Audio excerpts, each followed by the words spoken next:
This is a general tarot reading for anyone who sees it. So if you're here, there's a good chance there's a message for you, so stay tuned. Feels like you're on the verge of a major transformation. Could be upgrades in your career, finances, and you may have been thinking about quitting your job, or you have quit your job to start a new business, and you've awakened to your life purpose, your true calling in life, and you're about to manifest everything you want.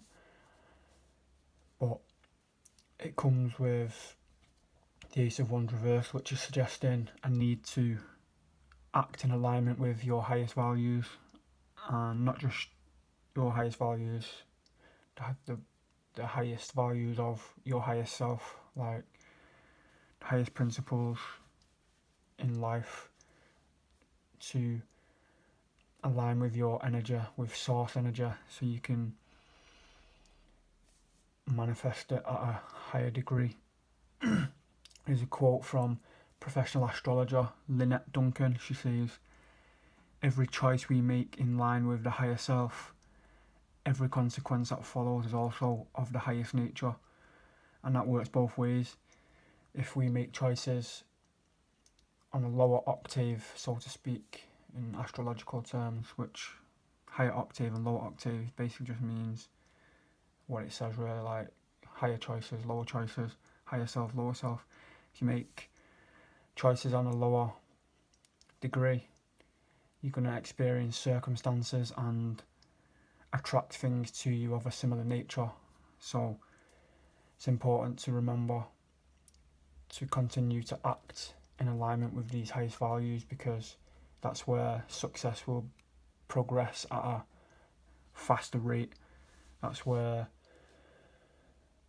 everything will just flow smoother and results will come faster, and you'll be feeling happy within yourself as well. You'll be feeling lighter, energy will be better, there'll be less stress, there'll be less mental health issues, anxiety, depression, things like this, because these are caused through just misaligned energy basically. When energy is all over the place, it's hard to think clearly, a lot of tension builds up, and when tension's built up, thoughts tend to align with this kind of energy, this kind of frequency, and if we're feeling all sluggish in the body, and it's likely to trigger thoughts of a similar nature, like why am I feeling like this, like why am I in a bad mood, and just it can turn into a pretty nasty cycle. But yeah, there's a lot of promise in this reading so far, and it's just saying make sure you act true to your highest values, and if you're not sure what they are at the moment, if you're in a place of where you're just continuing to feed bad habits without really putting much thought to it, then it's suggesting get clear on what you really want. Follow the principles of the masters, the people who are doing what you want to do. How do they wake up every day? What do they do during the day? How do they approach their work? What do they eat? How often do they exercise? How often do they socialise? How often do they go for nature walks, things like this? It all matters for your best productivity. So with the moon reversed and the ace of swords as well, again it's just the big energy of new beginnings in this reading. Three aces that are all about new beginnings, and death is just a major new beginning. It's about letting the old out and bringing the new in. Like life works in cycles, like life and death. It's just continually moving. With the moon reversed again, it's confirming the ace of wands reversed. Like because the moon is about the unseen, the subconscious mind, things that go on without our control, basically. So it's like all the chattering mind that goes on all day, and the choices we just seem to make naturally without putting much thought into it, our reactions in the day.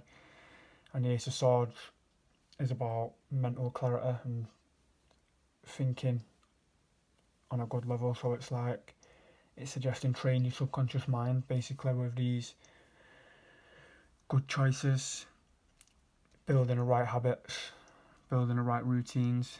It's not easy, it takes a lot of work, especially if you've gone through years of conditioning where You might be eating a lot of junk food all the time, you might be drinking too much, going out partying all the time, smoking too much weed, gambling addictions, things like this. Or you could be stuck in patterns of anxiety and stress and negative thinking, negative thought patterns, and it just seems to happen to you, but where you feel like you've not got much control over it and you feel like maybe a victim to these, but it's literally just about first becoming aware that these patterns exist and then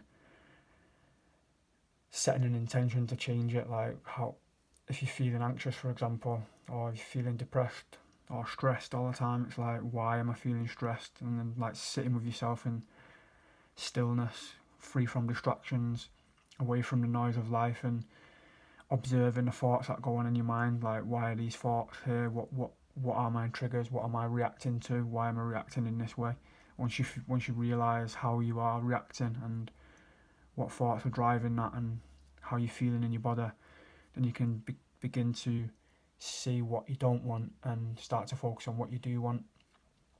There's a little prayer or a little mantra, or what Gabby Bernstein says in her book, The Universe Has Your Back. It says, "Thank you, universe, for showing me what I don't want so I can focus on what I do want." So if you say that, "Thank you, universe, for showing me what I don't want so I can focus on what I do want," there's a good chance that you will be shown the things that aren't serving you in your life. So it could be to do with thought patterns, it could be to do with the habits and choices that you make, and then you can begin to focus on what you do want, which is alignment, flow, productivity, happiness, ease, joy, abundance, all these kind of things. Like, it starts within yourself. Peace. So yeah, it's a major new beginnings. Feels like you're on the verge of a big upgrade, but you have to do your part as well. It's not just going to come to you. You're not just going to sit back and be like, "Oh yeah, here's your upgrade." You've got to be a major part in it. You are the player, the main player in it. The opportunities are there, but you've got to be the driving force to make that happen. That's what the Ace of Swords is all about. It's about action, change. Action is a vehicle of change. It's not going to change itself. It's got to be happening with action daily. Right choices, right thinking, right connections, and patience. It's not going to happen overnight. It's going to be a lot of ups, a lot of downs. It's going to feel like some days nothing's working. It's going to feel like some days you are progressing really well, and then you'll take a massive backslide, and it's like, what the fuck was all that for? I've just done this and now I'm back here. It feels like I'm at the beginning again. But that's just natural. It's how it works. You go up and you go back down. It's not just one straight line up. So be patient. Have faith that this new transformation, this beginning is on its way. It is happening. But you've got to be a big part in that. You've got to make sure you're doing everything right day to day. Build the right habits. Build the right structure into your life. If you enjoyed this video, if you want to see more, subscribe, like the video, and if you want a personal reading, get in touch and we'll discuss.